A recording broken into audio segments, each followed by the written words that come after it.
स्वामी. चांदुले,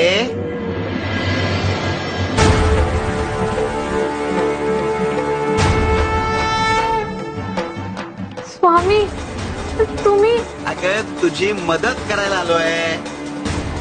चल ही पोती बाजूला घेऊ. झोप आली ना तुला? नाही ना ग, अंग मेहनतीची काम तुम्ही माझ्यासाठी कराल. नको. काय नको? अगं आम्ही चोखोबाची गुरं राखली, जनाबाईचं दळण दळून दिलं.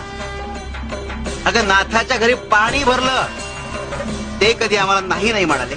तू का नाही म्हणतेस? काय कसला विचार करतेस? चल. शिव शंकर शंभो.